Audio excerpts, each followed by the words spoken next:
We thank everybody for waiting. Our board members are zooming right back in to this meeting from the last meeting, and we'll be getting started in a few seconds. Thank you for waiting and for being here this evening.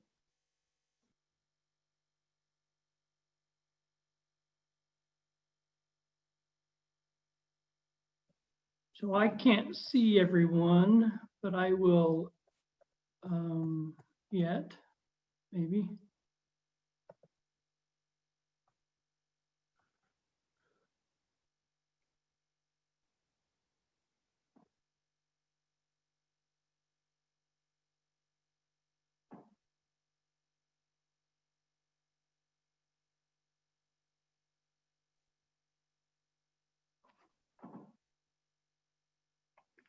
And Dr. Mickelson, we can see a box with your name on it, but better yet, we can hear you, which is the most important part. So as you open on up with the pledge, then, oh, there you go. I had to uncheck that box. So do we have a quorum back in session and we could start with the Pledge of Allegiance?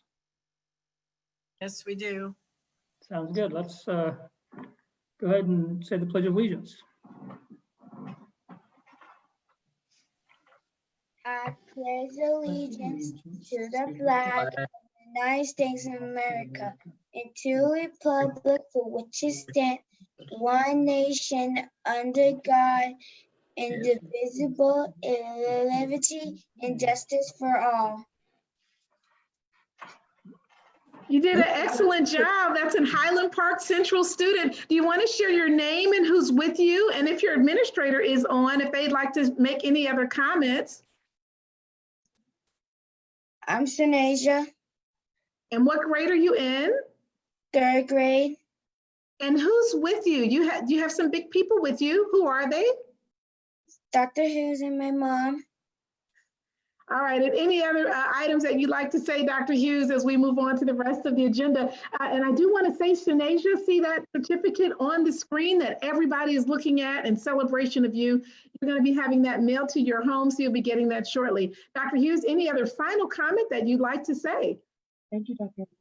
Thank you, Dr. Hanson. And Susan.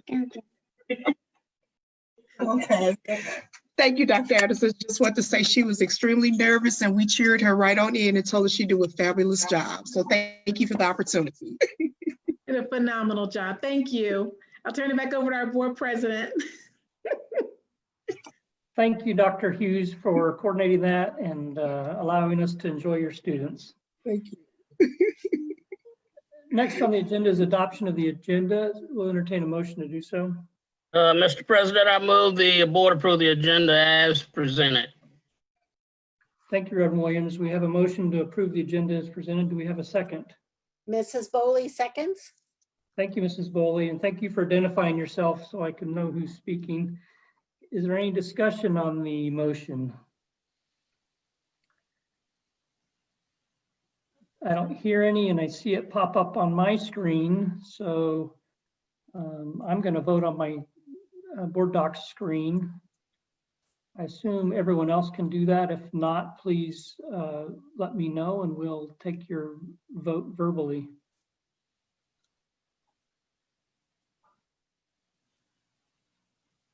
I don't seem to have be able to get my board docs up because this screen is taking my whole screen. So, And if I can ask this, in the very bottom, when you see reactions, do you see the thumbs up in the very bottom in the corner? sure. If you are in favor, if you can just press that thumbs up. If you don't see your board item, that might be another way to signal to Mrs. Lister. All right, so we have a yay, and we're just waiting for Dr. Bonebreak. Dr. Bonebreak, do you want to wave or either put the thumbs up in the bottom corner where it says reactions?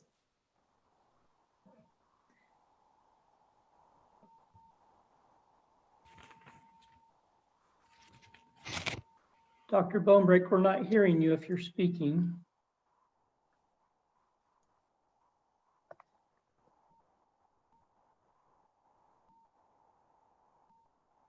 Okay, I vote aye. All right. Can you hear me? Bonebreak. It's unanimous. The votes are all in. Thank you, Mrs. Lister. So the agenda is adopted. Next on the agenda is school highlights. Oh, this is my favorite section, and we have a lot to talk about. We're going to start off with the video. It is the Highland Park night. So we have the pledge from Highland Park Central, and that's one of the reasons I'm wearing green tonight, because we're celebrating now our Senior of the Month. We'll start off with the video, then turn it over to Mr. Buckendorf.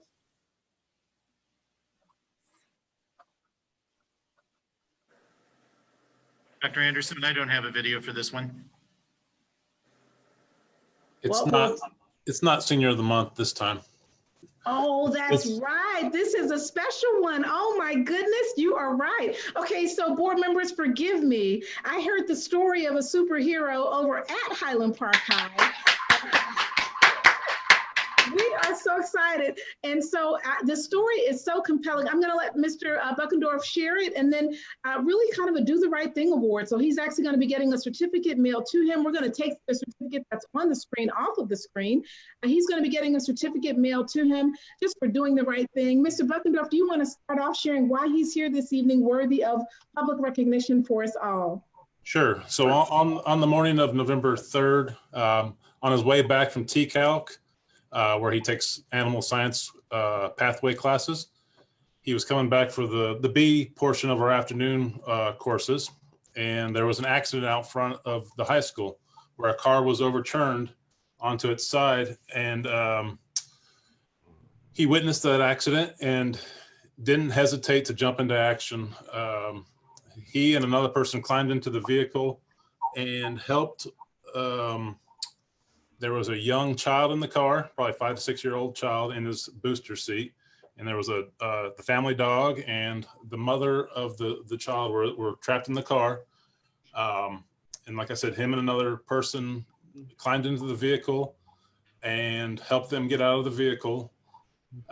When I arrived on scene, AJ was climbing out of the car, and he ended up having cuts on his hand because of sustained during the help of the people escaping the car. And so we couldn't be any more proud of AJ's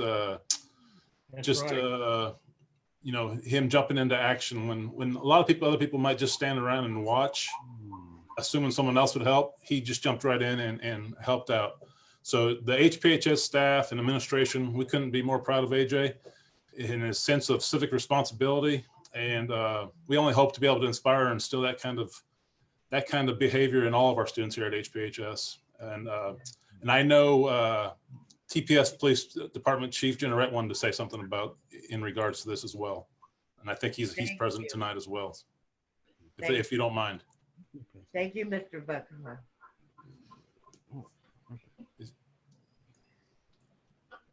I think Chief Generette was online and he wanted to say something.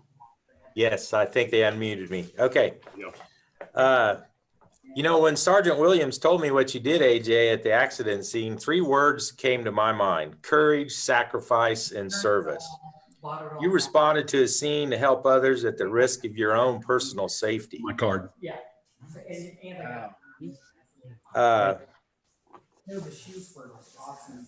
And when COVID allows us to get back in person in school, I want to present you, it's going to be my honor and privilege to present you with the Topeka Public Schools Police Challenge Coin. Wow. Challenge coins have a rich history in the military and police service and fire service. And the most popular way to earn a challenge coin is through demonstrated excellence. And you certainly did that day. So I just want to thank you for your service to the other community members in need, and looking forward to presenting you with that challenge coin. Thank you, Chief. And I'm going to turn it over to our board members if they have any questions. And then we're going to all take ourselves off mute and give a nice round of applause when he concludes. But I'll turn it over to our president and to ask any questions of Mr. Cooper. So, Mr. Cooper, thank you for your sacrifice and your willingness to help a fellow citizen. I just have a question. When you saw that, what were your immediate thoughts? You have a future as an ambulance driver or a paramedic or an emergency room physician or something like that, possibly. I was just like, needed to help him because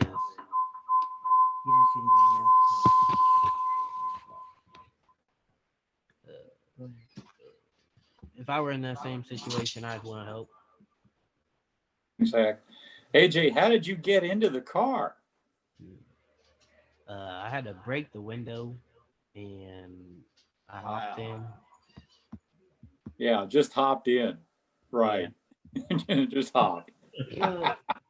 Say I broke the window. So AJ, we know you're a man of few words, sir. Anything else that you would like to share with this group as we honor you today? And we see you have some folks with you. So who in your family is proudly standing behind you, cheering you on, sir? My mom, my grandpa, my grandma, my brother, my sister, my brother, my other brother, and my mom's boyfriend. His family. The whole family. The whole family. Hey, Well, Mr. Also die. Thank you for your service and your contribution to your fellow man. And just a round of applause from all of us. As we're all off mute, we can give you a round of applause. Yeah. Thank you, TPD. Hope you're around the right turn. Thank you, school. Thank you, teachers. Thank you, thank you, thank you. All right, with that, again, congratulations, Mr. Cooper. We're gonna move on to our next set of awards. And Mr. Cooper, you'll be getting an honor from the chief. You'll also be getting a certificate in the mail and a small gift from the district on behalf of all of us that thanks you for your demonstration of bravery and courage. We're proud of you. Keep it up. And to be a sophomore, it says a whole lot to have that level of courage and willingness to help others. As we continue on with our congratulations, we're going to take Mr. Cooper off the screen and we're going to move on to the very next highlight for this evening. Our next highlight for this evening we just approved several resolutions, and we'll pull up the resolutions at this time. We'll start off with our resolutions for American Education Week. Dr. Gray is going to mention a couple of things that happened today and some teachers that were celebrated because the community has also supported American Education Week in a very special way. Dr. Gray, I'll turn it over to you to share that and then to introduce who's going to be speaking towards the proclamation. Thank you so much, Dr. Anderson. As we begin our celebration of American Education Week, we just want to take a moment to just recognize the hard work of one of our community partners. We have her, she's on the screen now. Her name is Miss Hillary Abe with Horace Mann, and she has been a partner with the district for quite some time. Last year, she was very instrumental in the Turkeys for Teachers program that happened at Randolph, where all the staff received turkeys. And this year, they did a drawing. And from the drawing, we're proud to announce that the Lowman Hill College prep staff are recipients of the turkey. So with that, I think we have Ms. Abe online right now. Ms. Abe, would you like to just briefly say hi to us? And we just want to recognize you for your partnership and your hard work during American Education Week. Thank you, Dr. Gray and Dr. Anderson and Dr. Mickelson. I appreciate that. As you said, American Education Week is near and dear to our heart at Horace Mann, and Dr. Gray was the inspiration last year for the Turkeys for Teachers. We try to do building level partnerships, and he felt that was a way his staff would feel appreciated. And then Mr. Robbins and I thought it went so well, we need to continue it this year. So Lowman, which you know has been doing some wonderful things with college prep, even during this COVID time, was selected in the drawing. And we also have to do a shout out to our partners at Hy-Vee. They have helped support this as well. And we provide, probably our main mission is to help teachers be ready for their retirement. But one of the other things that we get to do is teacher appreciation. And, you know, it's education, it's American Education Week, so it's not just teachers. So the entire building received either a turkey or a ham, because we know it takes the whole team to have those children supported and ready to go into college, whether it's keeping the building clean and now safe, or teaching online or on ground. So we're just glad to be part of the solution and to help and support our great educators at Topeka Public Schools. So thank you. Thank you so much, Ms. Abe. And we would be remiss if we didn't say thank you to the principal of Lowman Hill College Prep, Ms. Frederick. I think she's on as well. So again, thank you guys so much for all of that. As we move on to our proclamation, tonight we have with us our NEAT president, Mr. Richard Bolajek, who will be reading our proclamation along with his team. So at this time, we're going to ask if he will join us and begin this proclamation for American Education Week. Thank you, Dr. Gray. Along with myself, it would be Vice President Rhonda Haas of NEA Topeka and Kelly Rhodes, a certified staff member from Landon Middle School. I'll begin with this proclamation of Topeka Unified School District 501, American Education Week, November the 16th through the 20th of 2020. Whereas public schools are the backbone of our democracy, providing young people with the tools they need to maintain our nation's precious values of freedom, civility, and equality, and whereas by equipping young Americans with both practical skills and broader intellectual abilities, schools give them hope for and access to a productive future, and whereas education employees, be they custodians or teachers, bus drivers or librarians, work tirelessly to serve our children and communities with care and professionalism. And whereas schools are community linchpins, bringing together adults and children, educators and volunteers, business leaders and elected officials in a common enterprise. Now therefore be it resolved that the Board of Education of Unified School District number 501, Topeka, Kansas, does proclaim the week of November 16th through the 20th, 2020 as the National Observance of American Education Week.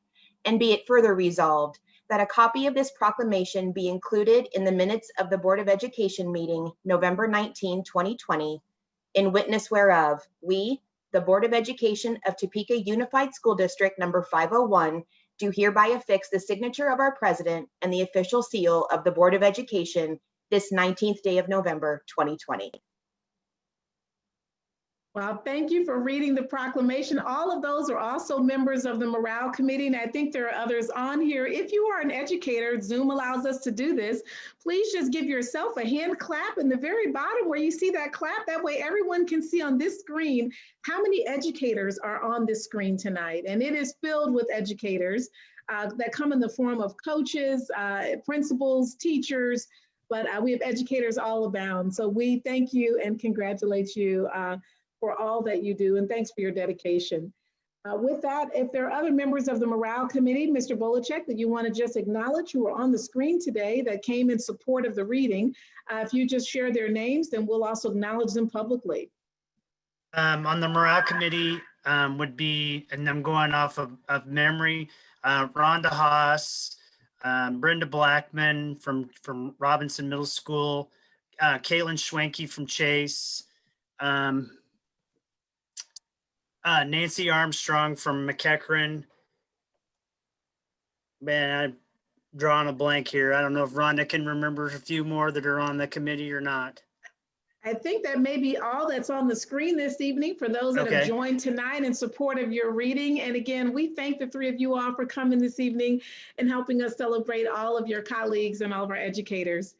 With that reading of American Education Week, today was very special. Dr. Gray has in the back of his screen Principal for the Day, and his team organized that, and we had many principals for the day that came in the form of business leaders, board members, and others who spent time at schools. Dr. Gray, did you want to make a comment about that before we go to our next proclamation? Yes, we're very excited about Principal for a Day. Today we had about maybe about 20 community people who had come in and who were principal for a day. And it was just a great day of excitement, and they learned so much. So again, we wanted to say thank you to the community for the ongoing partnership for Principal for a Day. And with that principal for a day, we have a video that'll be on our TV and on our main webpage after tonight. And when we close out the board meeting, if you're interested in seeing it, as we close on out this evening, we'll be playing that slideshow if you'd like to see that. Other than that, check out our social media and our TV station. Dr. Gray, would you like to introduce the next proclamation? I see Dr. Chrome and I know Dr. Harrington are both on. And Dr. Gray, did you want to make any comments prior to going to the next proclamation? Yes, Dr. Anderson, thank you. Again, we're very excited. Once more, we have another proclamation. This month, we are celebrating School Psychology Awareness Week. And we have with us tonight, Mr. Kenya Crone, who our school psychologist, who does an excellent job. And he's going to be sharing with us this proclamation. So again, with that, Mr. Kenya Crone. Good evening. Thank you for allowing me to spend some time talking with you guys a little bit about school psychology, and then I will get to the proclamation. So school psychologists live in two very extremely complex and complicated worlds, and that's mental health and special education. These are not only complex and complicated, but the roles that we serve are in very high stakes situation, and we often have to make very high stakes decisions. On the mental health side of things, it's things like crisis response, suicide prevention, or counseling with students in our mental health role. On the special education side of things, it's things like evaluations and eligibility and determining what each unique individual student needs to grow and develop and reach their true capabilities. Not to mention guiding our teams and staff through hundreds of special education regulations, which are still all in place, by the way. COVID has made our worlds even more complicated and more complex, and I'm incredibly fortunate to have such an incredible group of talented individuals who have continued to do what they always do, put students and families first, support each other in their schools, and put in a whole lot of hard work.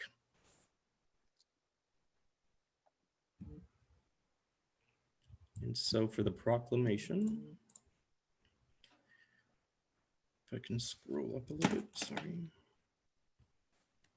We'll make it a little larger on the screen for you to read. Okay, proclamation of Topeka United School District, USD 501, School Psychology Awareness Week, November 9th through the 13th, 2020. Whereas all children and youth learn best when they are healthy, supported, and receive an education that enables them to thrive academically, socially, and emotionally. And whereas school psychologists are specially trained to foster and deliver a continuum of mental health services in the school and the community.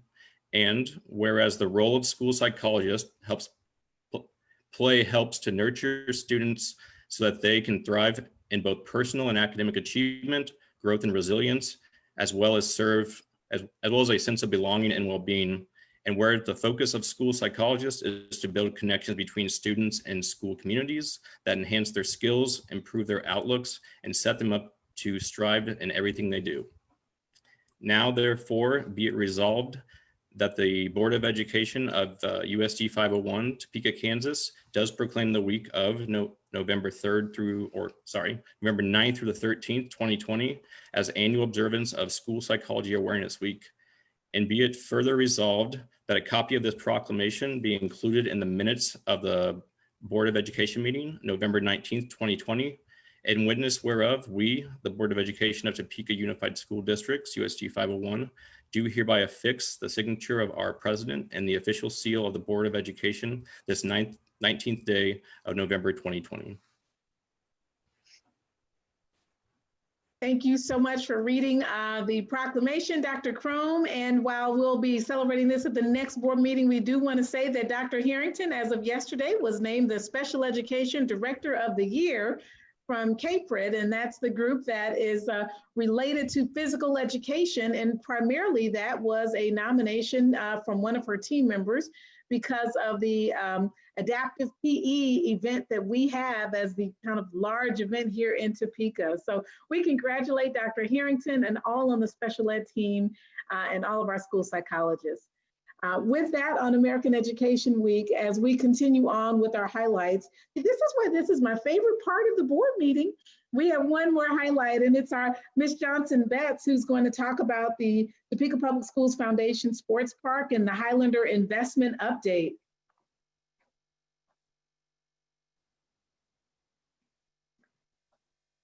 And I believe it's Ms. Johnson-Betts or a team member with us.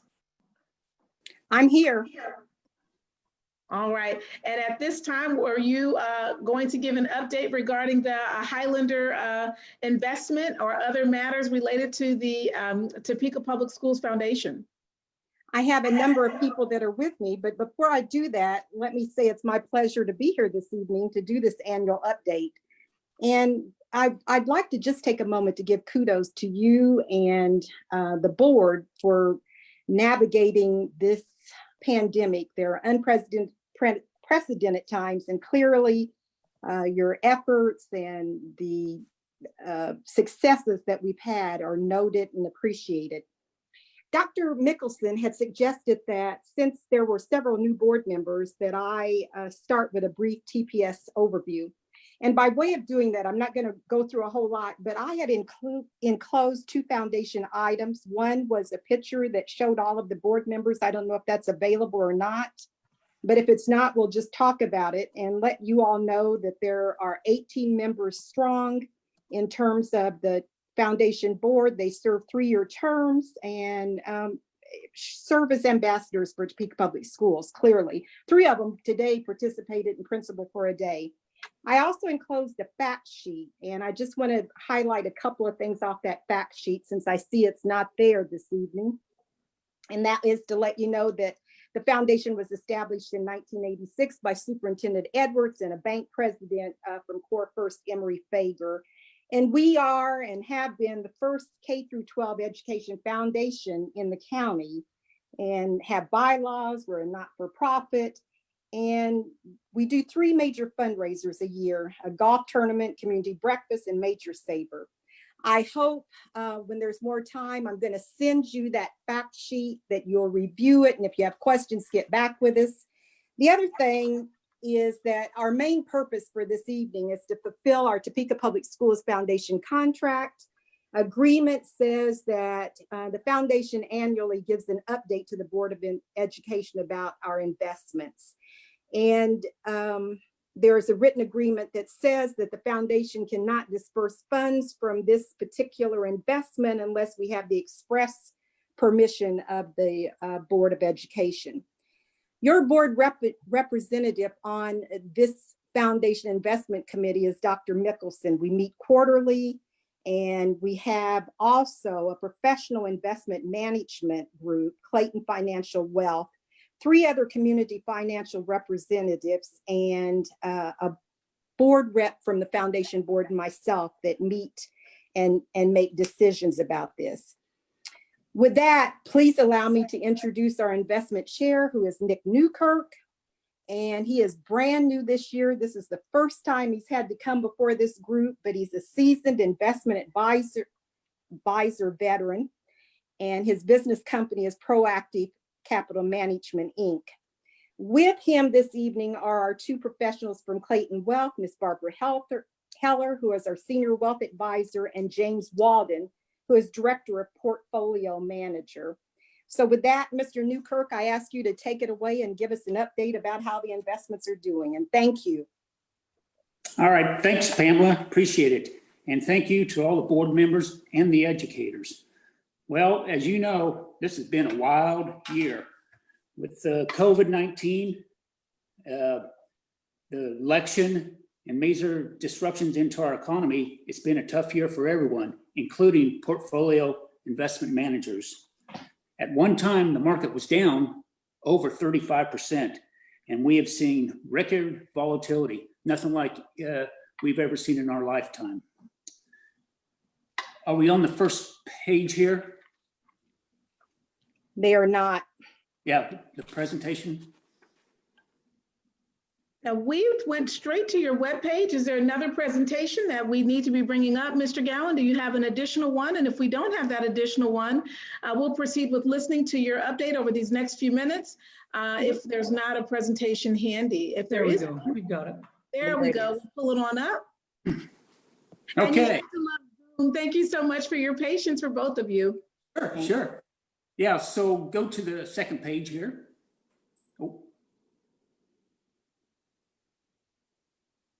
Oh, we lost it again. Go back to that. Yeah, there you go. Yeah. Okay, so this page here, you can see as of 10/31, you can see on this bar graph the amount that was in the sports park fund, which is $1,971,230.97. Okay, next page, please. This page here, if you take a look there at the current segment allocation onto the upper left hand, you can see that our current allocation is 6% cash, 48% domestic equities, 22% domestic fixed income, 21% international equities, 4% international income. This allocation is also consistent with the investment policy statement. If you look at the performance section there on the lower right-hand side there, you can see that the year-to-date performance on this portfolio, and this is as of 10/31, was 0.44%. Fortunately, we've had a good November here so far, and it's increased the current year-to-date performance of 6.19. Since inception, the performance of this fund is 6.02. Next page, please. There's the bar graph there of the next portfolio, which is the education fund. And the current balance on 10/31 was $341,018.77. Next page, please.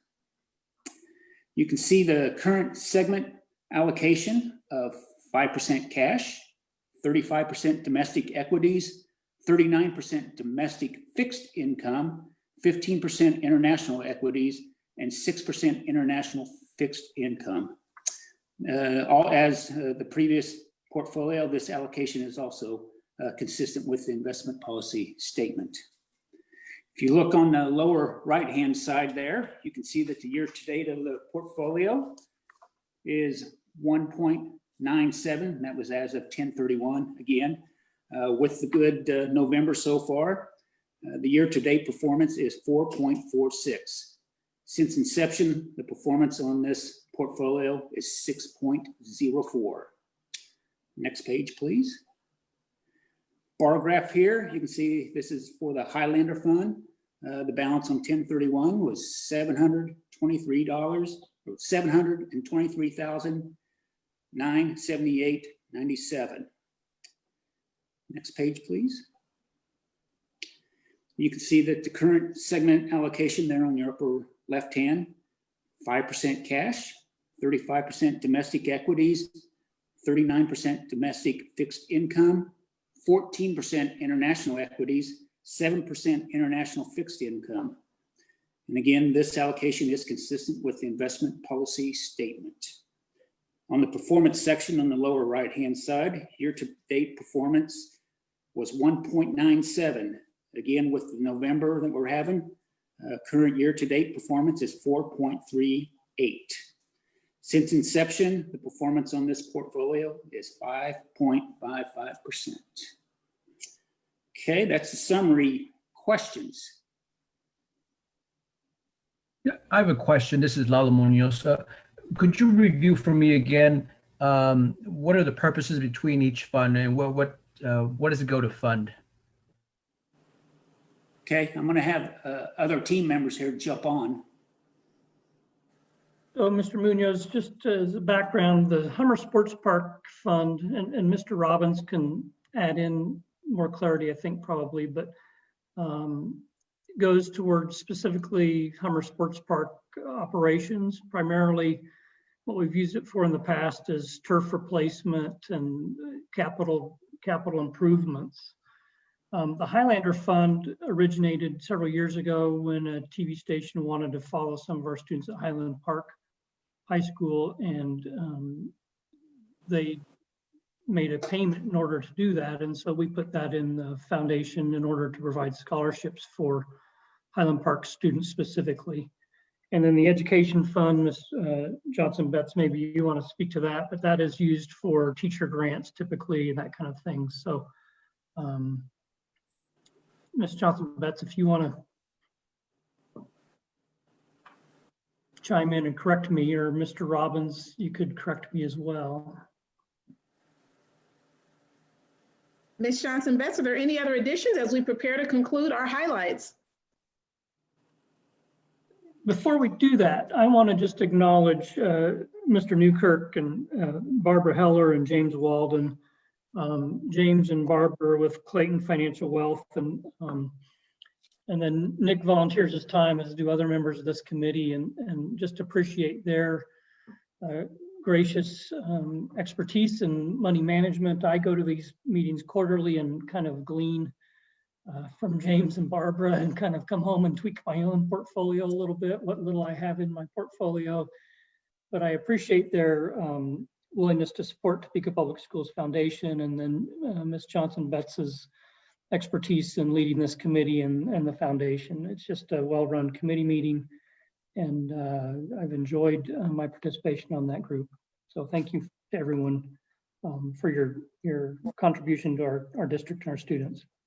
Does the Clayton Company volunteer or donate their services? They're compensated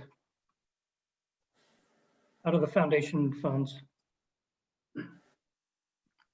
So with those final comments of gratitude, as we are in this month of Thanksgiving and being thankful, Mrs. Johnson-Betts, we'll just make sure that you are off mute, if in fact perhaps you're inadvertently muted, to give you another opportunity to close us on out. Unless any other members of the foundation would like to say any final comments, we're going to conclude our highlight section.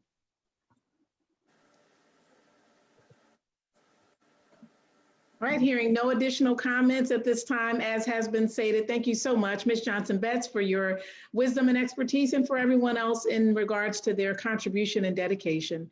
This concludes our highlights section, and we're going to transition the meeting back on over to our president. Thank you, Dr. Anderson. Next on the agenda is public comments, and I know earlier today we had two people who expressed interest in speaking to the board, and just Mrs. Lister and Mr. Gowan, are those two people online and ready to go? Do you know? Yes, they are. Great. We'll start with Miss Hannah Alexander. And Mrs. Alexander, prior to speaking, I'm just going to read a couple of excerpts from our Board of Education policy on public comments. Each patron will be limited to one appearance, not to exceed 3 minutes in duration. Public comment should be respectful. Allegations or complaints against individual employees must be presented in writing to the superintendent and must be signed by the individual or organization submitting the comments. Allegations or complaints against the superintendent must be presented in writing to the president or clerk of the Board of Education. Allegations or complaints against individual employees will not be allowed in an open public meeting. And so, Mrs. Alexander, I think you're the coach at Topeka High School women's basketball team. So if you're unmuted. Hello. Great, thank you. Go ahead, please. I just wanted to come in tonight and just give a little bit about what things we have in play for this upcoming season. I mean, year has been hard on everyone. And so I know that we've had several meetings and we have a great plan that you're going to hear about later. That I think is really putting our athletes and our students first and making sure that we protect them and keep them safe in the best way that we can. I just want to reiterate that, I think that our kids are safer with us because we're going to take the precautions and everything to make sure that we keep them safe and have masks on and keep everything sanitized and clean and keep them in small groups. So I do think if they're not with us, they're going to find a way to play basketball or do something outside of Topeka High. So I do think that our kids, need to be with us right now. Mental health, I think, is a big thing that our athletes, they've been struggling. I think we can speak for experience from last season. Having been in the state championship, right there and to see the state championship game right in front of us and it being all called off. I know a lot of us were very emotional. I couldn't make it right for the seniors and for all the people involved at several schools. And so I know that we know what it's like to have it all taken away, and so I feel that we are definitely, everybody's on board to do whatever it takes to make sure that we are safe and we do it in the right way. But I do think being in an inner city and where we are, I think that our kids need sports. A lot of other schools and families have other things to fall back on, but I do think sports for our kids is a highlight. That's something huge for their family and for the community. And sometimes it's a pathway that gets them into college and gets them to further their education. So without sports, it's really going to be hard to keep these kids motivated. Thank you, Mrs. Alexander. Thank you. The next public comment is from Ms. Harmony Burgess Smith.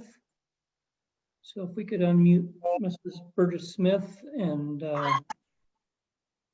I just want to reiterate the same thing that Coach Blackburn said about the mental health for our athletes. With the school year being as it is already, being able to participate in sports helps them a lot. I mean, with it not being a normal year already, at least that's a little bit more familiar, regardless of what precautions we have to take. And like she said, that's a big thing for like a lot of our students in the 501 district. And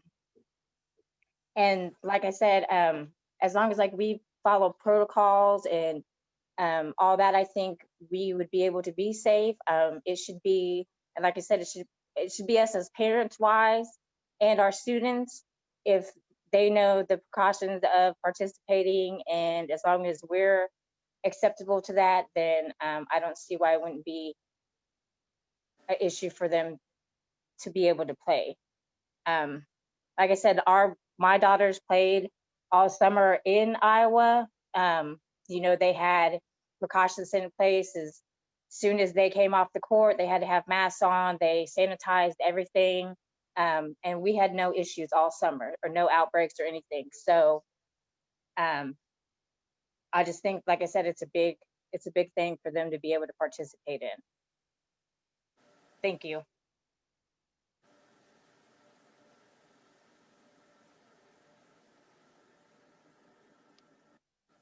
thank you, Mrs. Burgess Smith, for those comments.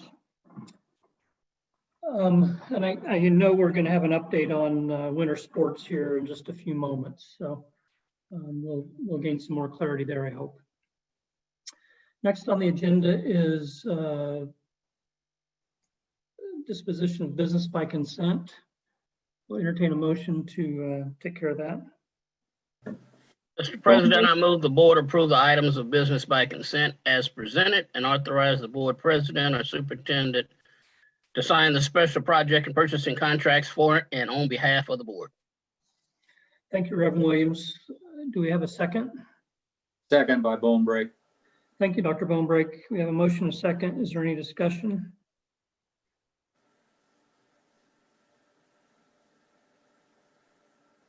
I don't hear any. I will just comment that we are glad to receive $1,000 from Research as a donation. That's very generous of them. And then notice the water bottle filling stations. There's 300 or more of those that are hopefully we can purchase. I know there's been a rush on those during COVID, but from a sanitary perspective, they could be hands-free, and then also from a environmental perspective, they'll be more environmentally friendly. So we have you should have on your board docs option to vote yay or nay to approve the business by consent.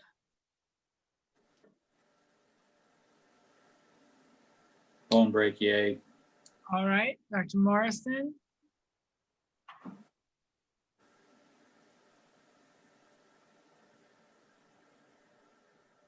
Handway, yay, thank you. All votes are in, motion carries.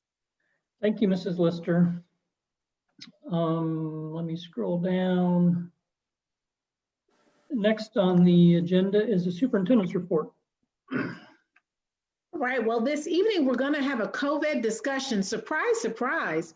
But as we have the discussion this evening, we're going to start off with talking about athletics. Now, we have a lot of principals on the screen, and we also have other educators, some coaches and other folks here. So as you have questions, we're really going to direct those to people that you might that might best be able to speak to them, particularly if it's about how the first few days of remote learning is going. We do want to share with you that the community scorecard was published today by the Shawnee County Health Department. That scorecard does show that unfortunately the county spread has continued and it is now at a rating of 24, which is the highest rating that we could be at this time. So we are still quite concerned about the spread. And on Friday, for those that are listening in, we will again give our weekly update through our COVID communicator that Dr. Gray does so well in letting people know where the Shawnee County Health Department currently stands. And as a result of that, we remain concerned and we will continue to observe what the spread does next week. Additionally, our own internal scorecard will be shared as well on Friday. And should there be interest or time, we certainly can pull that up today because it's based on last week's numbers as well. We are still seeing an increase in staff that are COVID positive, and we will be sharing that with our community tomorrow. Therefore, we have no current recommendation regarding when we transition back into school, although remember our statement to parents is that through Thanksgiving right now, we are looking at this week by week, and then we'll be prepared to give the board an update, which might be before your next board meeting regarding what we might do next. So again, every Thursday, we'll be looking at that. Now with that, the other part of this discussion is athletics. And with that athletic discussion, Mr. Cathy has done a great job of delineating each sport. Mr. Reynolds has also, for fine arts, has also listed out the fine arts and his plan for that.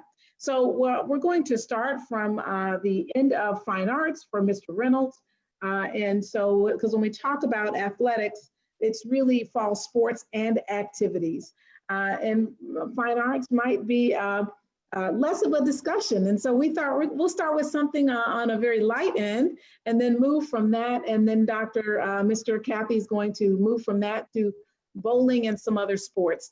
Mr. Reynolds, would you like to start and give your 1-minute overview of what you've submitted in terms of your overall plan? Yeah, good afternoon or good evening. Thank you, Dr. Anderson and the board. Mr. Cathy and I have met and kind of put together our proposal so it's in sync with each other. Some highlights that I'd like to draw your attention to is that just like athletics, we're looking at the rating for Shawnee County Health Department as far as red, yellow, and orange. So we'll start with red rating, and that would be where we're at currently, which we're making a recommendation that no in-person performances are happening in a red rating. Along with what the high schools are similar doing with after school help sessions, small group sessions, we are going to continue to allow that with the understanding that Shawnee County's recommendations are varying as we go along. Right now, currently, their recommendation is no more than 10 students at a time. So as we move into orange and yellow, that's when we can start to look at having in-person concerts live and with audiences. That would be also determined by capacity of venue size and so forth. So I know that Ms. Boley last week had asked about pep bands and aerosols. Along with those, we're going to follow the CASHA guidelines of allowing pep bands when we are allowed to have spectators around. But to answer specifically, I did research on how far away we should have the bands, and the recommendation is 12 feet. And Ms. Boley, I remember you asked about whether aerosols fell down, and actually the studies are showing that they float up. So if we're above you guys, the aerosols are going to float up, but with our mitigations we had talked, we're up to 90% effective anyway, so we should be good to go. I know that we're always wanting to keep everybody safe, students and faculty safe. We'll continue to use masks and bell covers and so forth, and when we are allowed to have stuff in person, we have a good plan in place. So with that, I'll open things up for questions for you guys. If there are no questions from board members, we just want to make sure there's consensus that we're comfortable with where Mr. Reynolds is heading. Ms. Saboli, I'm sorry. Thank you. I noticed that when we're playing sports, there's a suggestion of audiences being the first 3 rows empty. Is that something that we should consider for our performances as well? Yes, we can definitely add that to our policies. Right now, the recommendation is at least 12 feet between the actors or bands or whatever and the audience, but we can definitely add rows as well. I'm assuming that would be whatever venue that we're using. We're not using any plexiglass in front of their sound and between the audience, correct? No, ma'am. Actually, the studies are showing that plexiglass shields mess with the airflow of a venue. So most people are recommending not using plexiglass shields in a performance environment.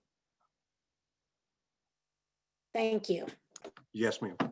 Mr. Reynolds, thank you for this summary. Just a quick question, and I recognize we're bound or we want to be in compliance with the health department's recommendation of no more than 10 in a group. Yes, sir.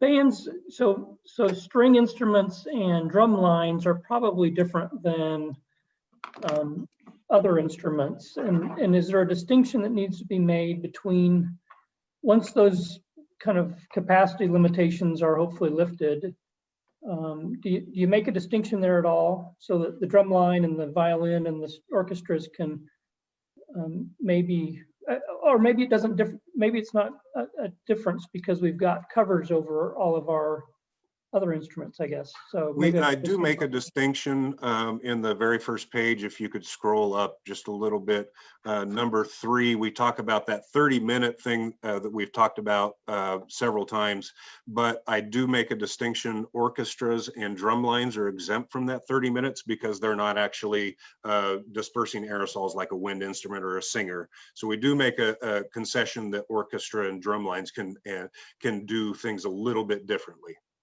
Is that what you're wanting to see? Yeah, I just, a drum line or an orchestra does not equal vocal arts, and so they ought to be treated differently. And I guess I'm curious to know the 30-minute rule. Is that still applicable when you're dealing with? I mean, we've got some personal protective equipment that are covering our instruments and our faces, and so that 30-minute rule, I understand, is that still true to regardless of what kind of personal protective equipment might be used? Yeah, absolutely. The NFHS still is standing behind the 30 minutes of a maximum playtime for wind and singers. With one air exchange. That's one of the mitigations that when we talked about mitigations, masks and bell covers is one of the several. So you start adding those things together to make sure that we're making everything as safe as we can. So that 30 minutes still is in place, even with masks and bell covers. Okay. But as you point. Did I read also that we're looking at alternative venues that might be bigger? Did I read that?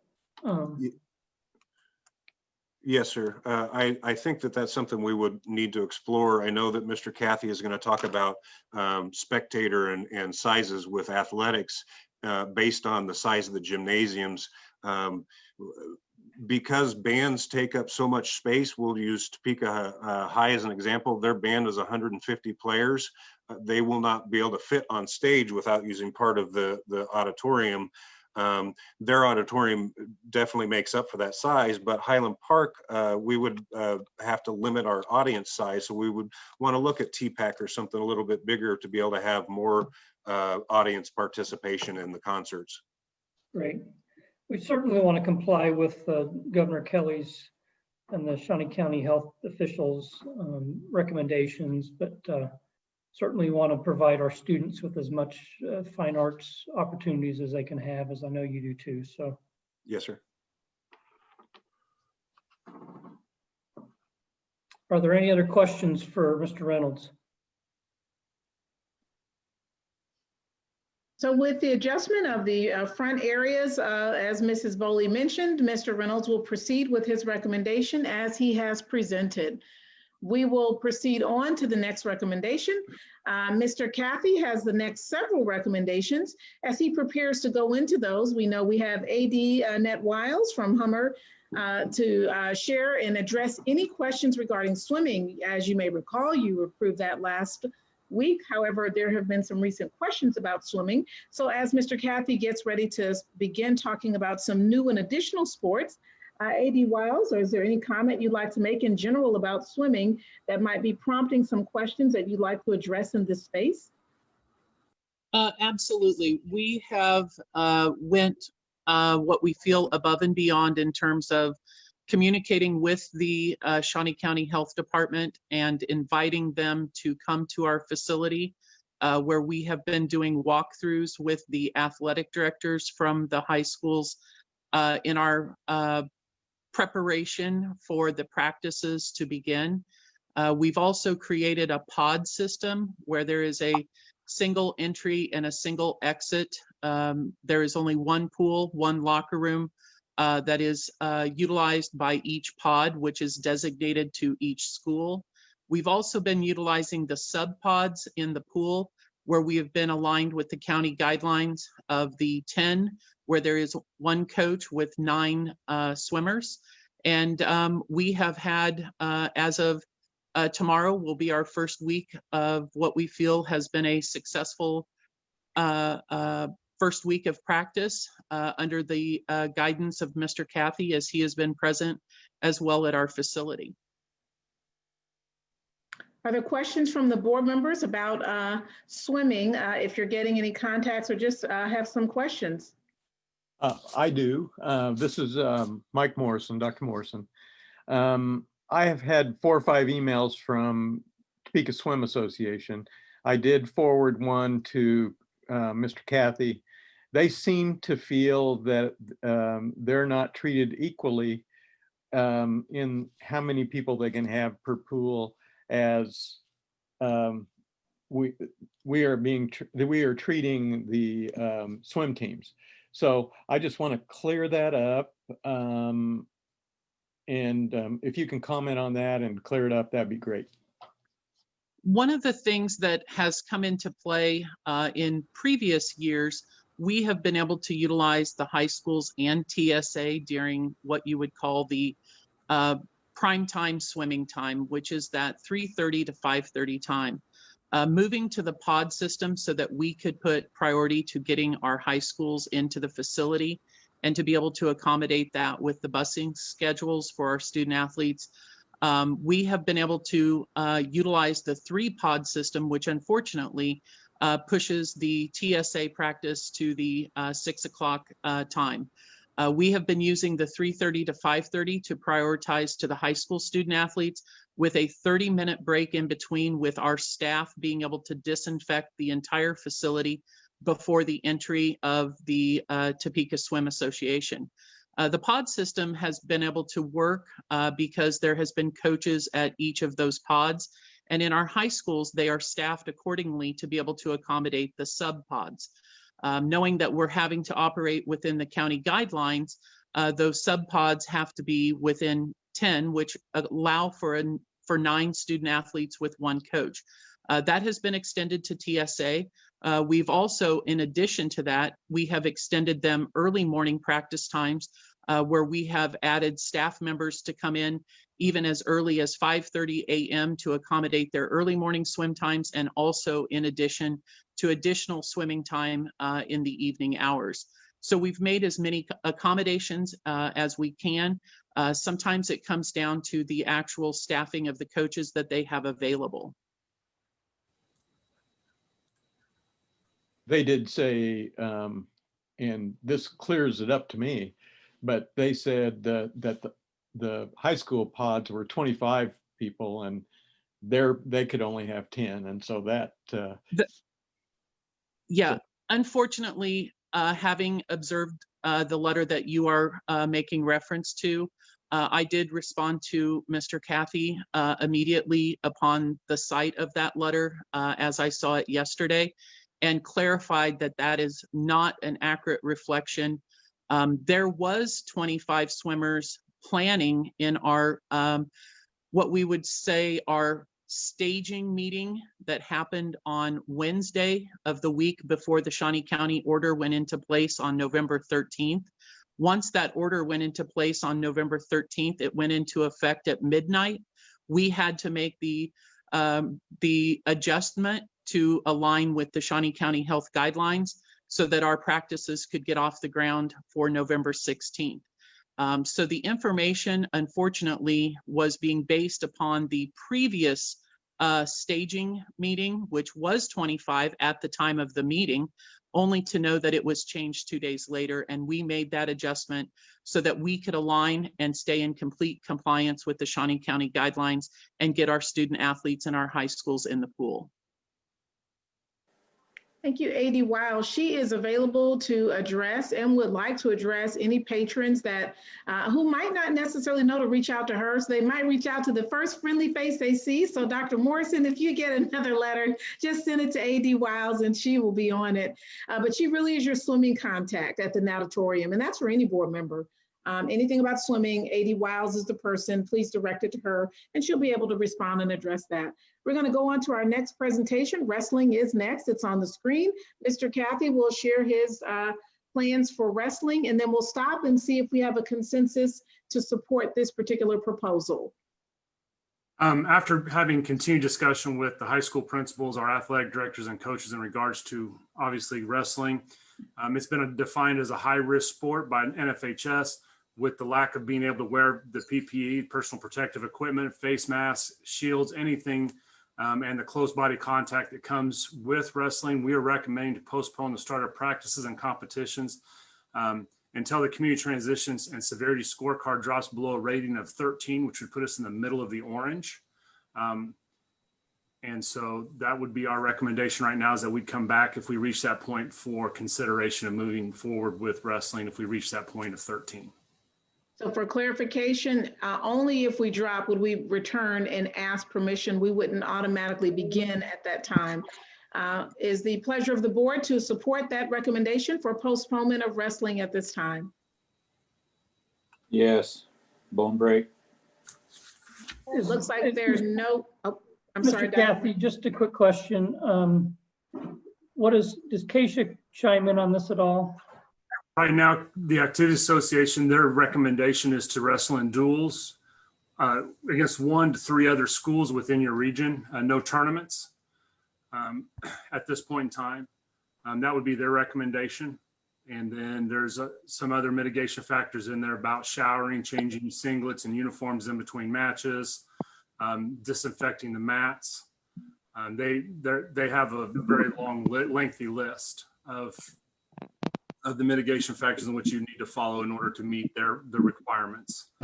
So that is on top of that, we would have to consider that if we came back with the opportunity for us to consider starting wrestling. But I believe that if we are above a 13, our transmission levels in the community are too high to take that risk for our student athletes. All right, seeing there's a consensus, we're going to move on to talk about bowling. All right. Again, continued conversations going on at all levels in regards to opportunity for bowling. Bowling is considered a low-risk sport, similar to swimming, where you have you're able to socially distance, wear face masks, you're able to sanitize your ball between each time you. I believe the proper term is roll it down the lane. But you're able to do that. We have worked with proprietors to ensure that we are able to maintain socially distance between not only our teams, but other teams. So we would have no more than 10 people within a 6 feet distance. And then we were asking for to allow trials to occur in line with the Activity Association rules in the month of December, and then begin practices and competitions as scheduled, which as it lays right now is January 4th would be the first day of practice with competitions ensuing shortly after that. Again, like everything else, students and coaches will wear masks at all times. Group size limits must be followed. Each practice outlined by the Shawnee County Health Department. Currently that's at 10. So they would have 10 in each of their groupings or no more. If we were to expand, then we could. And then all participants, again, will sign the extracurricular co-curricular activity waiver. Have that on file and that acknowledges during a pandemic prior to participating the risks involved during a pandemic. And then all athletes and coaches will complete the online screener, which allows us to do our contact tracing if someone were to become ill. They will again have their temperatures checked at practice every day, all students. And the schools, every school will submit their practice times and procedures for each of their teams and facilities to for the approval by the athletic director. And then we've also been in discussion with the bowling proprietors who are ensuring that practice areas will be sanitized to industry standards. Mr. Cathy, I'm aware of the case. There's a proposal from, I think, their executive committee to their board of directors to postpone winter sports until January after students come back. And so does bowling, this would be included in that recommendation if that recommendation is to pass, right? Yes, sir. It would be all winter sports. So that would be swimming, bowling, wrestling, and boys and girls wrestling, boys and girls bowling, or boys and girls basketball. Okay. And then the bowling teams, they would be, so right now the executive board, to put a synopsis on, they have voted to propose to the board of directors next Tuesday at the 24th at 1 to delay the start of competitions till January 25th. And then also, but allow for teams to practice during the interim from now until that point in time, with the exception of the winter moratorium break, which would be from December 23rd extended to January 3rd. So we'd be able to practice from now till December 22nd, and then pick back up on January 4th and continue on through the rest of the season for practices and competitions would be what is being proposed to the board of directors. So if this were to pass, there'd be no competition, but our teams would be able to continue to practice with the exception of wrestling, which would not until the community health score goes to 13 or less. Is that? It would, correct. If we reach this, correct. And we would come back if we reach a score of 13 and ask for the board to approve us to begin wrestling. So make sure that we are in compliance with the safety factors. So. I would like to point out for the board members who might not know, and so she'll be chiming in as she deems she should. Ms. Morrissey is on the CASHA board, and so she and was a previous college coach. And so both areas, as we continue to talk about athletics, she's been invited, given the board's continued meeting, to comment as appropriate, or you might want to direct a question as well to her in support of AD Cathy. So we would like to ask for the board if you are in support of the recommendation. And Mr. Cathy, in the one sentence, maybe 30 seconds, can you just boil down again what you're asking them to approve, sir, in terms of whether you're playing or not, so it's very clear, or whether they're practicing only or not, sir?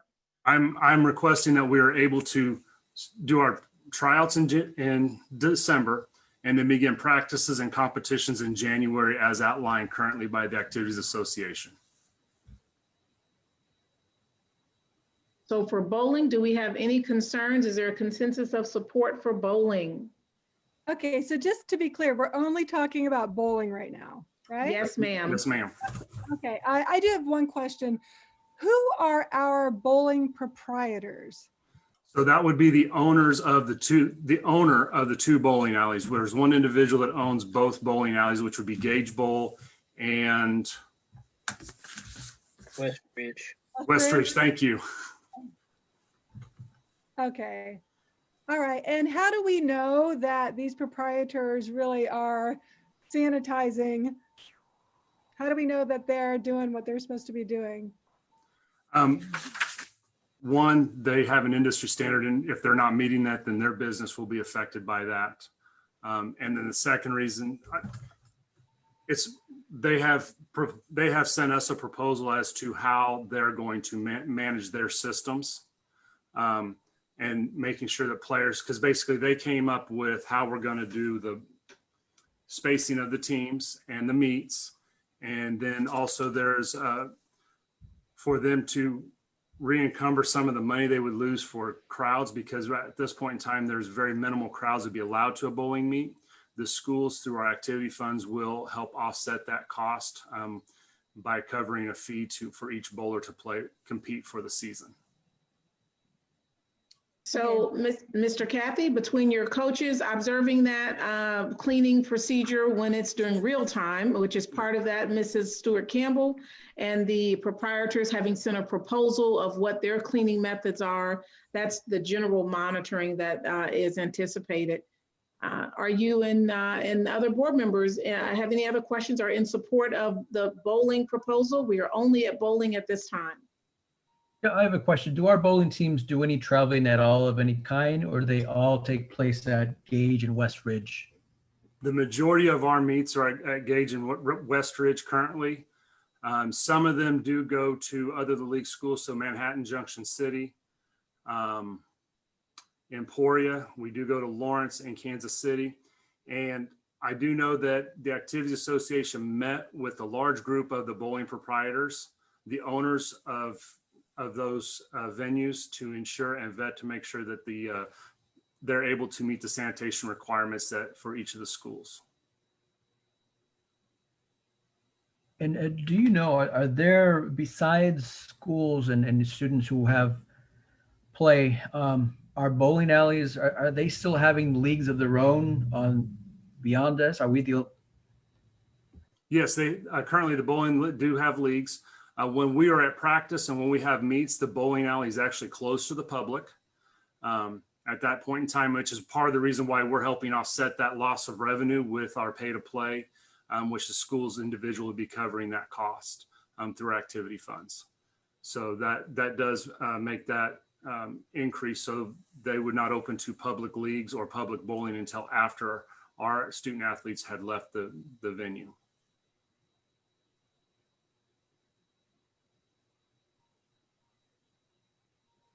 Is there a consensus of support to allow students to do the individual sport of bowling with practices starting and the rest of movement is in January? It looks like there's a consensus of support and not seeing anyone disagreeing. We will move off of bowling. As we move off of bowling, Mr. Kathy, what is the next sport that you'd like to begin to have conversation about? Our final sport will be basketballs that we'll be discussing tonight. Again, I've met multiple times with our head coaches of both our men's and women's teams, the athletic directors and principals, to come together with a plan for basketball. We're asking that we continue to be in alignment with the Activities Association and implement our COVID guidelines as we have in all the other sports. I'm going to let Miss Morrissey speak to some of the practice items, as she is much more of an expert in the basketball area than I am. Good evening, Dr. Mickelson, Reverend Williams, the board, and Dr. Anderson. I do appreciate the opportunity to speak a little bit tonight about basketball, and it is my first and great love. As Dr. Anderson mentioned, I have been both a player and a coach at high school and collegiate level, certainly not during a pandemic at any point in time. And as a member of the board of directors, I had between 25 and 30 emails before I sat down to the board meeting tonight from around the state.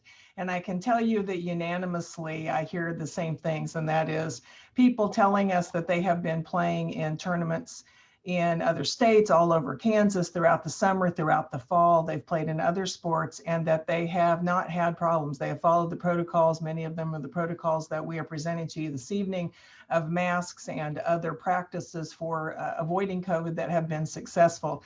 They mentioned mental health and mass, about how important it is to keep our kids involved, especially now that we're back in the remote settings as we should be, and that they will do everything they need to do to stay safe. They talk a lot about the impact on their students for securing college scholarships. I am a former college basketball player myself and a first-generation college graduate, and I will tell you that I'm not sure that would have happened for me if it hadn't been paid for because of my athletic abilities and my height, probably more than anything. I also know that balancing safety for our students with the things that we're sharing with you this evening is not a simple task. And I want you to know, no matter what I voice as our opinions this evening, I will adamantly support whatever it is that you do decide. Without knowing for sure what Keisha is going to do next week, I'm one vote of about 60. It was resoundingly failed in the fall. It did make it unanimously out of the executive committee. So it will be interesting to see what happens next week. But in spite of that, we are recommending that we would like to get our students back practicing. The rest of the state did start their practice this past Monday, and I know there's a feel that we are already getting behind those around us, and they want to be able to practice in a safe manner following all of the Keisha return to activity guidelines, as well as the additional things that we are presenting this evening. Our student athletes and coaches have been a part of this process, as Mr. Kathy shared. They are willing to wear masks at all times, and that includes during active play. I actually investigated, we talked to student athletes today. Dr. Anderson listened. They shared their desire to get back on the court and to be able to play. They also talked a little bit about the masks. They knew that it might pose problems. I sent 3 articles to our athletes sharing with them that the blood and muscle oxygen levels are not affected by masks. They share concerns about asthma and COPD. Those student athletes that suffer from those things are actually at a higher risk of infection, and the masks will actually provide more protection for them. I will tell you that they need 9 days of practice prior to their first competition. As a coach, I can tell you that's not enough. We need them back in shape, and wearing masks does mean that they will need to get used to that. It will actually strengthen their lungs. It will be something a little odd, but they will get used to it and be able to play with no real negative effect to that at all. And they are very willing to do that. We want to make sure we stay under the size limits, and we've shared on here the fact that the health order is very clear about the 10 people at the same time being an opportunity to maintain social distance. Basketball being a 5-on-5 sport, it's important to have 10 people. You cannot begin to teach and be prepared to play in a live game unless you can at least have an offense and a defense. And to satisfy that 10-person requirement, we can keep our coaches off the floor. They can stay easily 6 feet away and be socially distanced and not ever be in contact. Obviously, the students on the floor are going to come in and out of contact a little bit.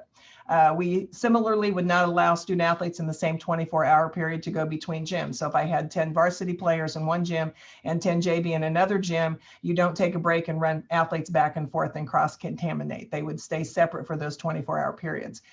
Coaches, as I said, remain on the sidelines and well away from the players, and we wouldn't have more than 2 coaches in a gym, and the coaches also would not cross. So we would sometimes have an assistant coach that would go between gyms. They would have to determine which place they're going to assist that day. The rest of the stuff there that's in black is the same as what we presented to you in the fall. So locker room practices would be the same. Student athletes sign a waiver, and they emphasize they do not have to participate. It is a choice, and they do understand the risks with sports, and COVID adds a risk.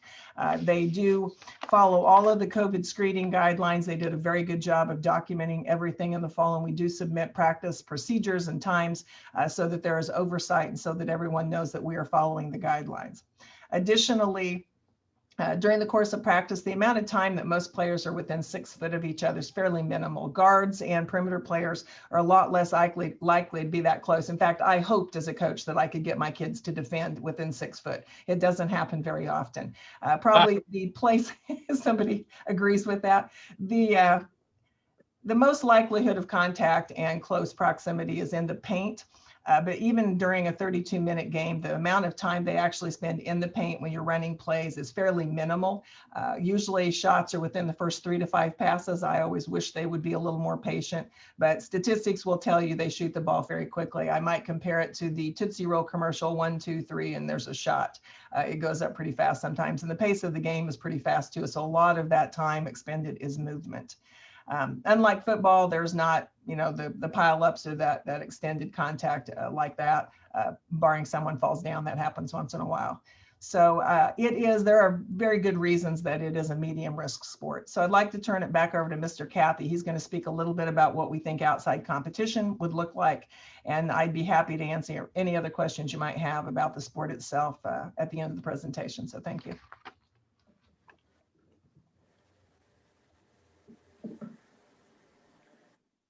Mr. Cathy, are there any final comments so that you are very clear on what your recommendation is? And then we will open this up for board members to ask questions. I think you're muted, Mr. Cathy. I'm sorry, I started trying to talk when I was muted. We're going to be down on page 2. I just want to real quick recap. If as hosting games, the Centennial League right now is working on a unified plan to basically reduce the number of games that we offer in a gym. So we have 3 options we're looking at. One is splitting venues where the boys would go to one venue and the girls would go to a separate venue to the other host. Both schools would host either boys or girls. And then later in the season, we would switch and be at the other host place. We'd be looking at or splitting nights where boys play on one night and girls play on a separate night. Option 3 would be splitting levels, which we'd bring our freshman JV team, or I'm sorry, our C team or freshman teams in on one night and then play JV and varsity on the second night. Those would be the 3 options we're looking at as a league. I can tell you as Topeka Public Schools, we will go with one of these 3 options, regardless of what the league direction of the league goes. If they were to choose to say it's 6 game nights, we would have a discussion and bring it back to you as to which option we would go with for us. We would use the Shawnee County Community Transmission and Severity Score Card to determine crowd size. When we're in a red rating, which currently is 17 to 24, we will have no crowd. Current mass event restrictions would not allow for a crowd. If you add in the participants of both teams for a mass event and the people working, we would be at about 90 people. So that would not allow for a crowd at all. If we go to orange or yellow rating, we would ask to follow the event plans, but not to exceed the recommendation limits of the Shawnee County Health Department. In order for us to add a crowd, we would need a mass event restriction to increase to 500 individuals or greater at this point in time. And then again, all games played in the main gym at each of the high schools will be streamed through the NFHS network. So just in a brief synopsis, we are asking that the board allow us to return to practice or allow us to begin practice and then begin competition as outlined by the Activities Association based upon their decision on November 24th.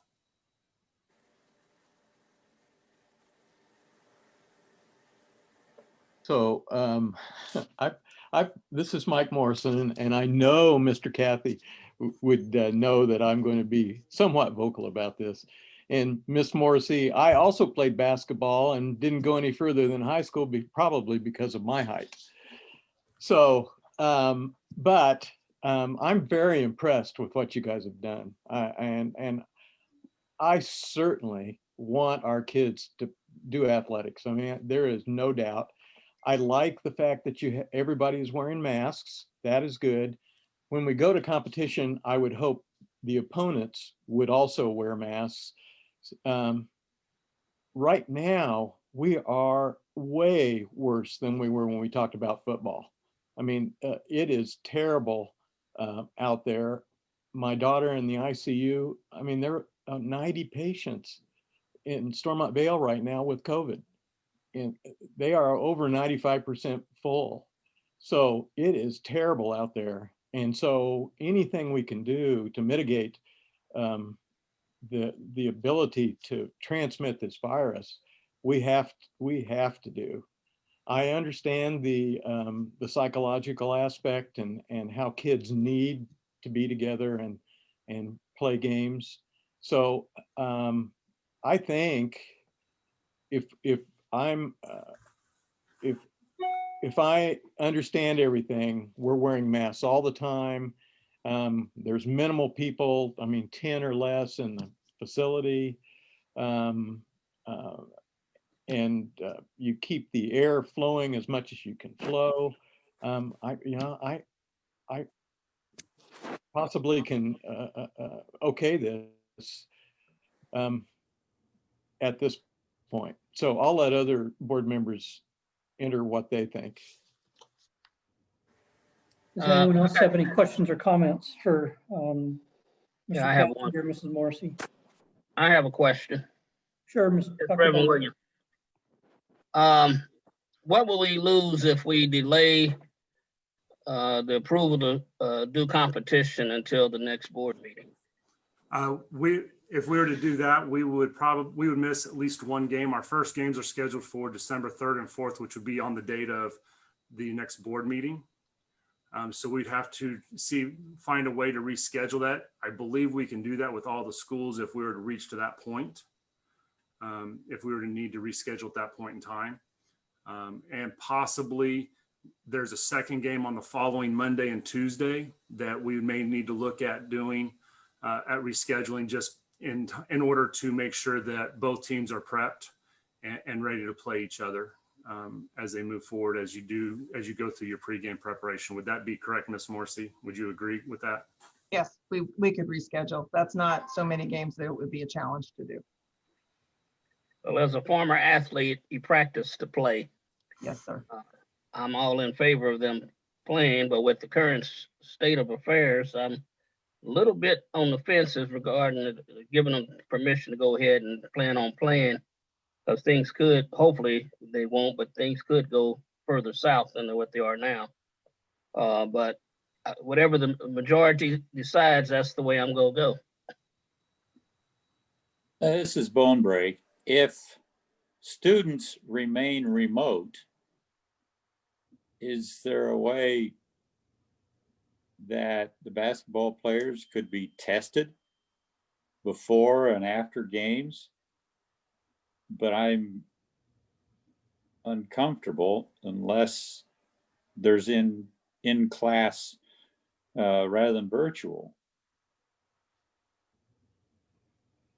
with the games. Are you asking if they could be tested if we were no longer remote and we were in person? Right. Because we're mixing with other communities. I suppose the answer would probably be yes, it would be possible. My concern would be how we facilitate that and pay for that. I know at the pro level, they're doing that. Some of the colleges are doing it, but there's a cost involved and they can do it right there quickly. So that would be my only question. Not that it couldn't be done, but what it would take to have it done. And I'm sure it would take your action in order to require that.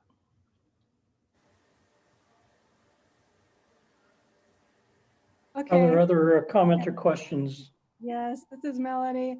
So I woke up in the middle of the night last night, just in a panic. I'm sure I'm not the only one thinking about all of this. And I think now, most people know someone who's died of COVID. I certainly do. And the severity of it is just getting all the more real. And we must do our part. We must do our part to prevent community spread. It's irresponsible and possibly deadly if we don't do our part to mitigate the spread.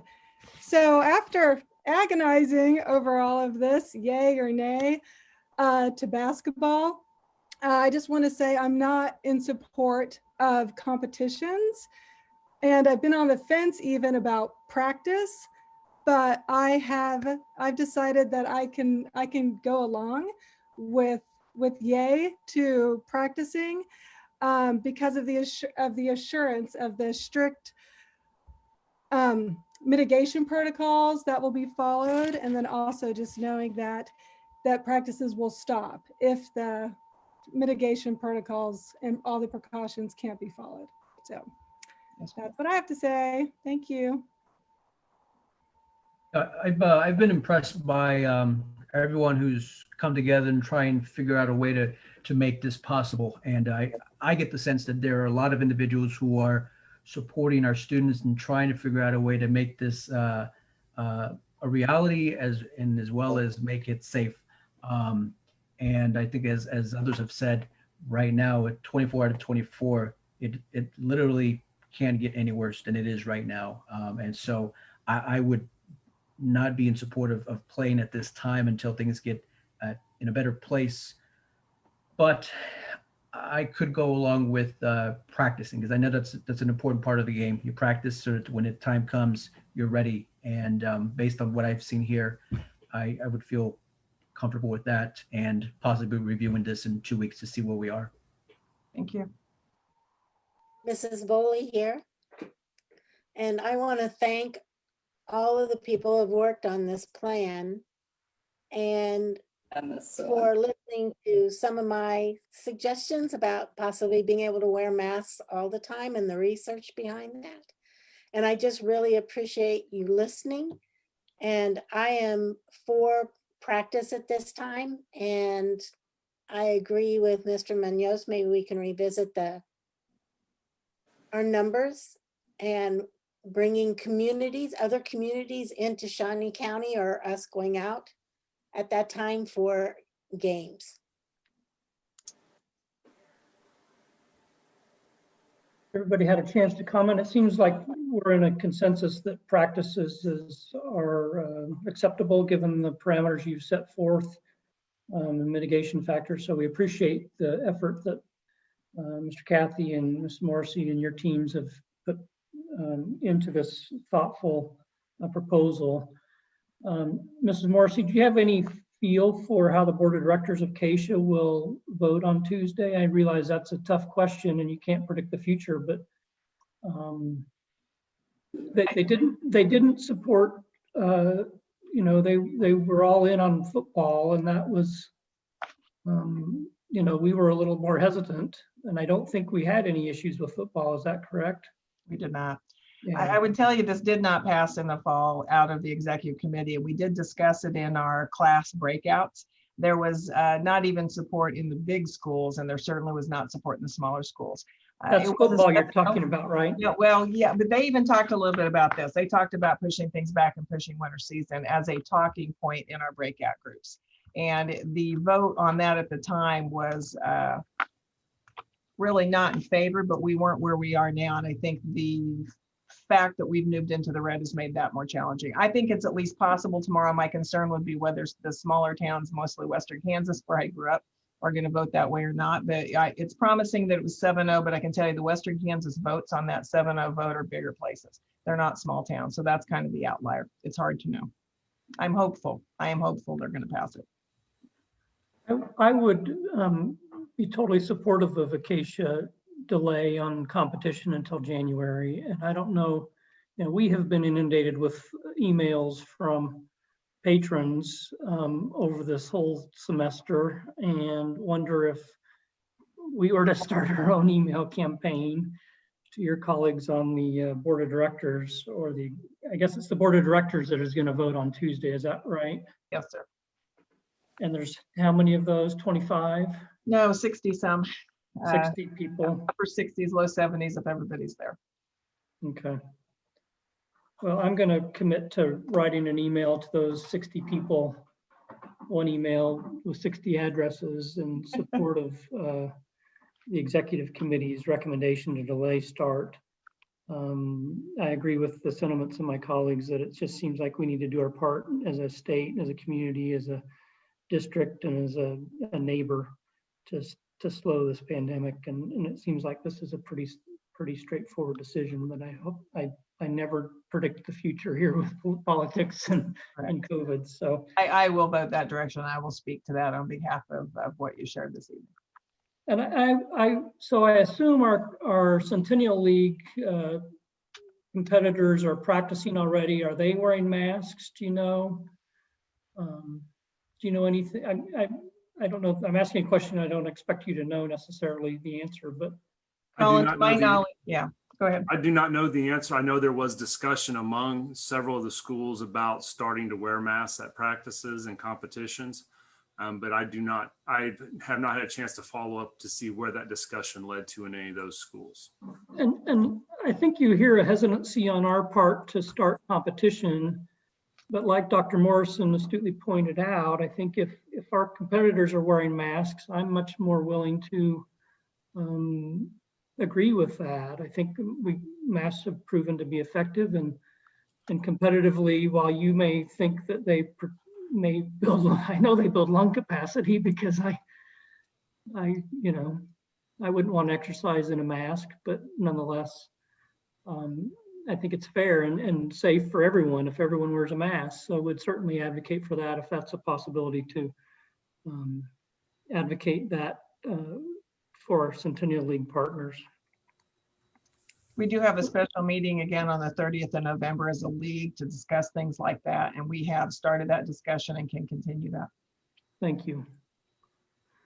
So it seems to me that we have a consensus, a majority of my colleagues that are agree with this proposal to continue or to be able to start practices. And then we will, I guess we have a decision. The decision may be moot if the Acacia decides to delay games until January, middle of January. I would sure love to see our athletes compete. It was, especially your women's team, Ms. Morrissey, because they were on the brink of a state championship game last year, and I'd love to see them be able to play again. I agree. So with that, for superintendent's reports, so that we have great clarity, Mr. Kathy, are you clear on your next steps and direction moving forward? Yes, ma'am. We will begin practices for basketball, but no competitions. And we will come back at December 3rd to discuss this again for competitions to see where we are on the community scorecard. And unless the Activities Association determines to postpone the start of all competitions till January. All right, if that's understood and we have captured that properly, that does conclude the superintendent's reports. I would be remiss if I didn't mention, however, and again, since it's American Education Week, we have two famous folks kind of on the screen with us. One is Coach Mike Williams, our basketball coach. He joined as part of listening to see what was going to happen, but he's one of the 20 under 40. And then, of course, Ms. Stewart Campbell has her book published, and she was in the newspaper this past week as an educator as well, as we talk about Education Week. And Coach Mike Williams, since you are on the screen and we just celebrated you, did you want to make a comment, sir, at all? I would be remiss if I didn't allow that. While we can't allow all coaches to do that in this space, I certainly want to yield to you. He's also a parent at French, which is probably his most important distinction. Oh yeah, I definitely love getting to be a father to my kids and see them grow and keep growing and doing what they're doing. First of all, thank you, Dr. Anderson, as well as the other members of the board. Just thank you for allowing me a little bit of time to speak tonight. And yeah, 20 under 40 was a very, very big honor. But to me, it's just more confirmation, inspiration, and motivation just to keep going, keep finding ways to support kids, make a difference and impact in our district, and then also just continue to do what we're doing on the basketball floor at Highland Park. Definitely thank Mr. Kathy, Ms. Morrissey, other head coaches, ADs, principals in the district for presenting the plan, trying to get us back on the court to practice. Just looking forward to that opportunity, looking forward to getting the guys back together and seeing other schools and seeing our athletes gain an opportunity this year. So I appreciate you allowing me and acknowledging me on 20 under 40. Definitely just a marker in the road, hoping to keep going, hoping to keep making an impact, hoping to continue with Topeka Public Schools, USD 501, Highland Park High School, making it happen. Thank you again. Thank you, Coach Williams. And again, congratulations to both you and Ms. Stewart Campbell, who was most recently celebrated the last couple of days for her bilingual books that we really need to have in each of our libraries. I'm going to turn it on over. I think that's it for us. If there are questions about the first 3 days of remote or anything else, we stand ready to answer those. But of course, we'll have COVID discussion once again at the December meeting. Thank you, Dr. Anderson, and Mr. Kathy and Mrs. Morrissey for that winter sports update. Next on the agenda are two action items: a major maintenance plan, which were distributed at our last meeting. Mr. Seitz proposed a lot of projects and entertain a motion to accept that major maintenance plan that we were given last week. Mr. President, I move the board approve the major maintenance plan as presented. Thank you, Reverend Williams. We have a motion. Do we have a second? Second, Bonebreak. Thank you, Dr. Bonebreak. Any discussion on the motion? Just very briefly, I'll just comment on the exemplary job Mr. Seitz and his team do maintaining our buildings as they continue to age, but you don't always know it walking into them. His custodial staff does a wonderful job. His maintenance team does as well. So I'm in fully support of the plan that's presented by him and put forward by him. Is there any other discussion? If not, we'll move this on to a vote. Mrs. Lister? Vote is open.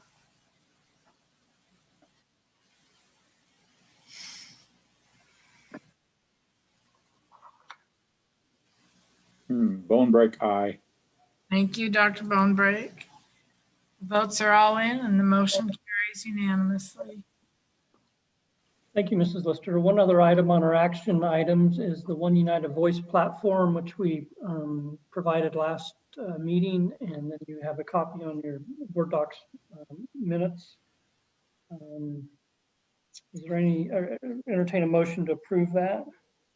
Mr. President, I move the board approve the One United Voice legislative platform as presented. Thank you, Reverend Williams. We have a motion. Is there a second? I second. This is Lalo Munoz. Thank you, Mr. Munoz. There's a motion, a second, to approve the One United Voice platform as presented. Is there any discussion on the motion?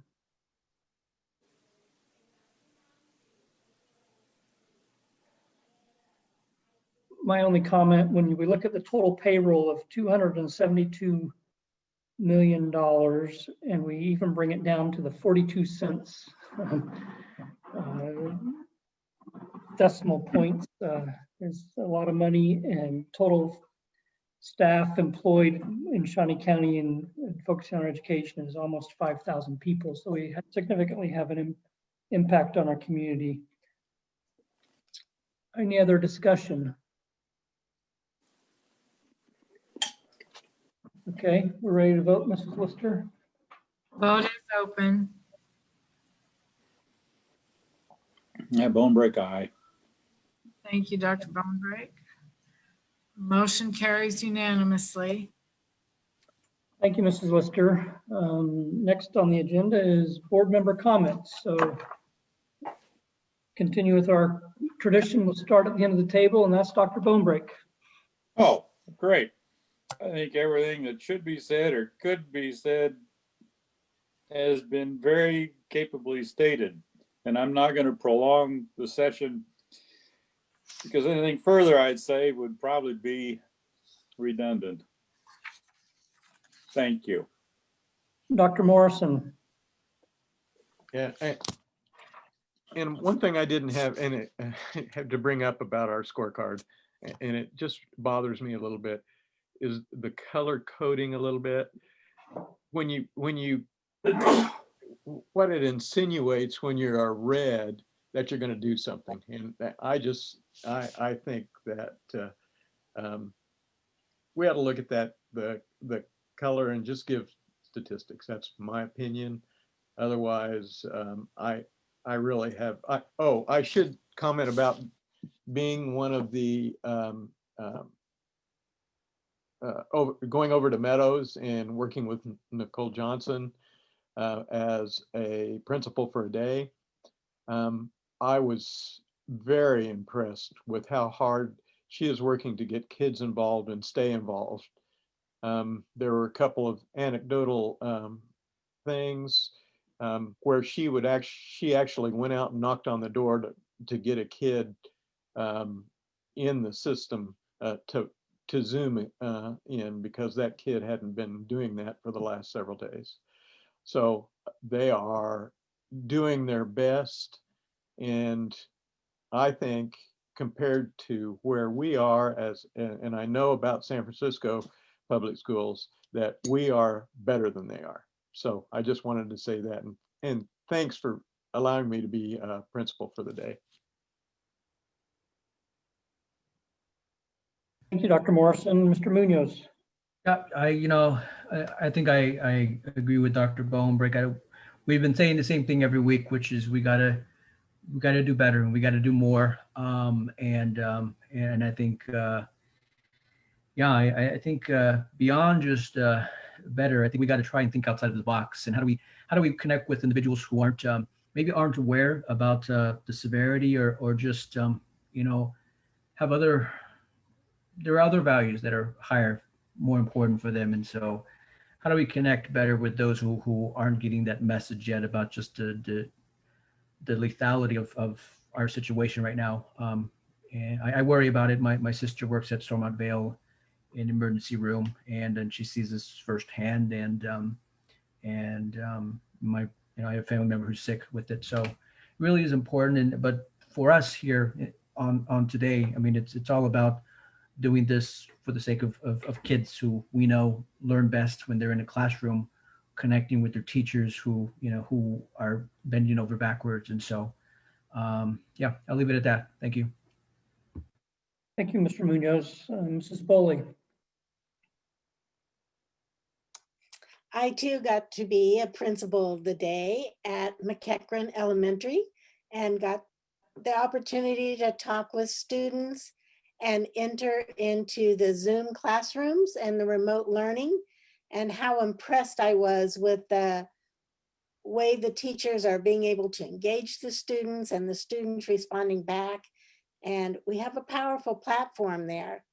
I think we all need to remember teachers are very important for touching students, but a lot of our early learning started on Sesame Street, which is also a video learning, and our children learned a lot there too. So we want to get our students back as soon as we can when it's safe for all involved. And let's remember that Zoom learning or video learning can be powerful when we allow it to happen. Also, a big shout out to T-Mobile for the extra hotspots that they're going to provide for us. I understand that some of our teachers are trying to teach remotely from at home, and they've been able to receive some hotspots to increase their bandwidth and make their teaching safer for them at home. So it's just wonderful to get extra hotspots. Food service, once again, aha! Getting food out to all of our families and doing it in even a more efficient way, and making the front page of the newspaper and CJ Online. So congratulations to them. And also thank you to the teachers and paras and parents and students who allowed us to smoothly move into remote and understand why we're making those decisions. And we honestly want everyone back in our buildings, and we'll make that happen when we can. But we want to thank you for making this transition so smooth. We couldn't do it without all of you. So thank you so very much. Thank you, Mrs. Boley. Stuart Campbell. So yes, big applause. I want to thank our admin so much for preparing our staff and our families for having to transition back to remote, and just giving people enough warning so they could do what they needed to do. So thank you for that. And I want to give a shout out, not just to all of our staff, of course, but a very special shout out to our teachers who are teaching remotely, even when we're in person and hybrid. We have staff who are just remote teachers, and for all of our students who are remote, regardless of where we are at the scorecard. And there's this one teacher I know, and I won't say her name, she'd be embarrassed, but she is one of our many heroes. She has 80 students across 2 different grade levels who she is teaching these kids. And like Ms. Boley said, in fact, I think it was you, Ms. Boley, on Facebook, I saw a meme about how some of the best teachers are virtual. Mr. Rogers, yes, Bob Ross. Anyway, so back to this teacher. She's doing it. She told me that she had 56 parents attend parent-teacher conferences. So I know she's working her tail off, as so many others are, but I really want to just recognize our remote-only teachers also. And yeah, and the last thing I was going to say, Ms. Boley said also, what a victory, all these hotspots that we were able to secure for all of that we can lend to our families, so they can connect and who don't have internet, who can connect now and keep learning. And that's all. Thank you. Reverend Williams. The only thing I'd like to add is that I was principal at McClure earlier today. Always enjoy going to McClure. I had an opportunity to visit Ms. House's kindergarten class and also meet 3 of our outstanding young scholars at McClure, part of their character building program. And I told them I'm looking forward to when I can come and see them in person. But it was a great opportunity, and I appreciate the privilege. That concludes, and also just everybody be safe and healthy during Thanksgiving. This COVID thing is real. It's touching my family personally. So please be careful. Thank you, Reverend Williams. Very briefly,